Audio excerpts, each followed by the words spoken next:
देवरानी नंबर 1। साक्षी की शादी हुई तो घर में राज था सास का और उसकी कठपुतली थी जिठानी सोनम। देख सोनम, इस साक्षी को भी घर के कायदे कानून सिखा देना। कैसे कायदे कानून जिठानी जी? मैं खड़ी हूँ ना यहाँ, फिर क्यों पूछ रही है जिठानी से? हैं? नीचा दिखाना चाहती है मुझे? क्यों? क्यों?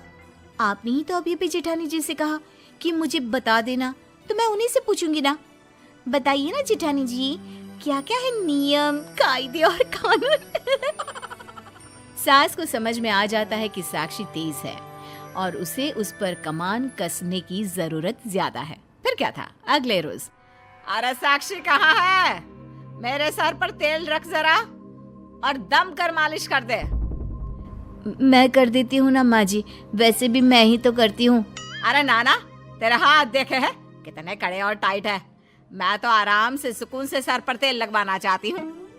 सास का मकसद साफ था, जैसे अंग्रेजों ने किया था, फूट डालो और राज करो। कैसी बात कर रही है सासू माँ, मेरे हाथ कितने कोमल है, देखिए तो। सोनम सीधी थी, वो सास को हाथ दिखाने लग जाती है। तभी साक्षी आती है। नहीं नहीं सोनम भाभी, आप आराम करिए, मैं खाना बना कर आई हूँ, सासू माँ के सर पर तिल में लगा देती हूँ। वैसे भी सासू माँ कोई झूठी औरत तो है नहीं जो झूठ बोलेंगी। अरे आज के बाद सासू माँ आपसे कभी तेल नहीं लगवाएंगी, लिख कर ले लीजिए। क्यों सासू माँ? सास भी शानी बनने के चक्कर में हाँ कर देती है। अरे जरूरत ही क्या है?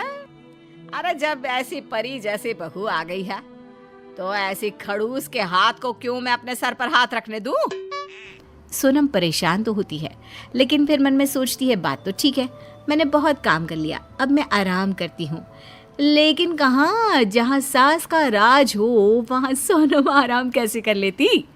सोनम, अरे ओ सोनम, साक्षी के आ जाने के बाद से तो कुछ ज्यादा ही आलसी हो गई है तू। यहाँ अभी सोनम सोच ही रही होती है कि चलो सास के पास जाकर थोड़ी देर बैठकर आ जाते हैं कि सास की आवाज आनी शुरू हो गई।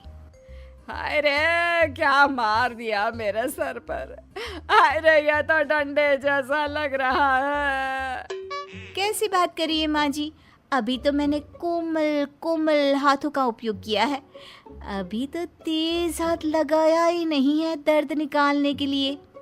बस फिर क्या था, साक्षी सास के सर पर जोर जोर से हाथ मारना शुरू कर देती है और सास चिल्लाना कि तभी सोनम आ जाती है। क्यों, क्या क्या हो गया सासू माँ? साक्षी, ये क्या कर रही हो तुम? अरे कुछ भी नहीं भाभी, बस माँ जी के सर का दर्द हटा रही हूँ। अच्छा माँ जी, कैसा लग रहा है?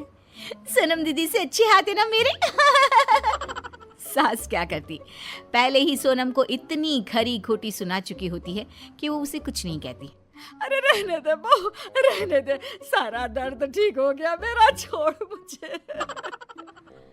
सासू माँ, मैं लगा दूं सर पर तेल? सास मन में अभी सोच ही रही होती है कि अरे नहीं नहीं नहीं भाभी, आपको क्या लगता है कि सासू माँ ने जो बात कही थी वो गलत थी? अरे वो आपसे कभी तेल नहीं लगवाएंगी, समझी? खैर, सास को अब सर पर तेल लगाने का सारा शौक खत्म हो जाता है, लेकिन फिर भी अगले रोज सास जोर जोर से सोनम पर चिल्लाने लगती है। सोनम, अरे ओ आलसी, अरे देख तो सुबह के 5 बज गए हैं, कब की जगी हूँ मैं, लेकिन मजाल है कोई चाय को भी पूछ ले। सोनम किसी तरह आंख मलकर उठती है और सास को चाय बना कर देती है। सास को वो चाय दे ही रही होती है कि साक्षी आ जाती है। क्या है भाभी, बुरा न मानना, लेकिन मैंने सुना है कि सासू माँ कब से बैठी हैं, चाय नहीं मिली उनको। और क्या, ये कोई बात होती है? अरे जानती है कि सास की आंख खुलते ही उसे पहले चाय देनी चाहिए, फिर कहीं जाकर वो जमीन पर पैर रखती है। लेकिन नहीं जी नहीं, ये नहीं दे सकती मुझे वक्त पर चाय। अरे नींद जो लगी रहती है महारानी को। साक्षी को सास की बात पर गुस्सा तो आता है, लेकिन करती क्या, नहीं नहीं जो ठहरी। भाभी, आप कल से सो जाओ। हाँ हाँ सो जाओ, खूब सो। कल से सासू माँ की आंख खुलते ही चाय मैं दूंगी, समझी? आप तो बस सोती रहो। सास खुश हो जाती है, उसे मौका मिल जाता है एक बार फिर दोनों बहुओं के बीच झगड़ा लगाने का।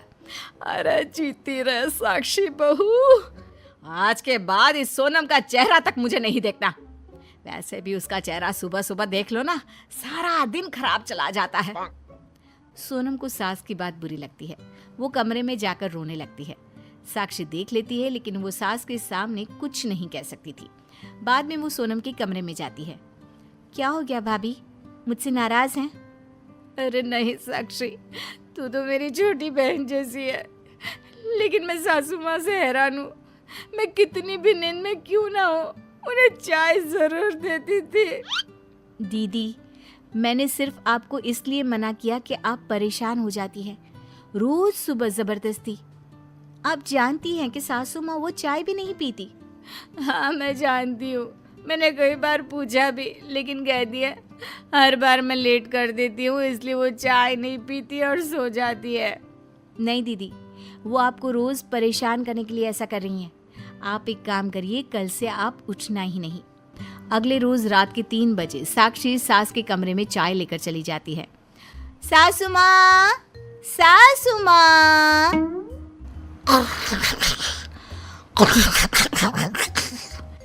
सासू माँ, चाय चाय ले लीजिए। सास घबराकर उठ जाती है। वो डर जाती है और जोर जोर से चिल्लाने लगती है, भूत, चाय वाला भूत, बचाओ। कमरे से माँ की आवाज आती सुन सारे जाग जाते हैं। अरे साक्षी, तुम कब उठकर माँ के कमरे में आ गई? अरे कहाँ है भूत? सास कुछ कहती, इससे पहले साक्षी बोलती है, सासू माँ मैं हूँ। वो क्या है ना, दीदी आपको 5 बजे चाय देती है तो आप ये बोलकर नहीं पीती कि उन्होंने देर कर दी। वो 4:30 बजे दे तो भी नहीं, इसलिए मैंने सोचा कि मैं तो 3 बजे ही चाय लेकर जाती हूँ, कम से कम आपको परेशानी तो ना हो। अब सोनम समझ जाती है कि साक्षी क्या करवा रही है। मेरी तो शक्ल ही सासू माँ को मनहूस लगती है, तो मैं तो सुबह सबके पहले उनके सामने आ ही नहीं सकती। ठीक है साक्षी, तू ही सुबह 3 बजे सासू माँ को चाय दे दिया कर। सभी कमरे में चले जाते हैं। 1-2 दिन साक्षी रात को 3 बजे सास को चाय देती है, जिसके बाद फिर एक दिन रहने दो बहू, मैं समझ गई, तू सोनम का साथ दे रही है ना। माना मैंने बहुत परेशान किया उसे, लेकिन तूने मेरी आंखें खोल दी है अब।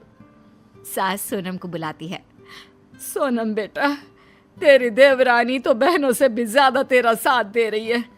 मैंने तो सोचा था कि तुम दोनों के बीच लड़ाई लगवाकर दोनों से जी भर के काम करवाऊंगी, लेकिन ये साक्षी। वैसे सासू माँ, हर घर में होता भी यही है। 2 बहुओं का लड़ना सिर्फ बहुओं का लड़ना नहीं होता, बल्कि 2 भाई का अलग होना, एक घर का 2 घर हो जाना होता है।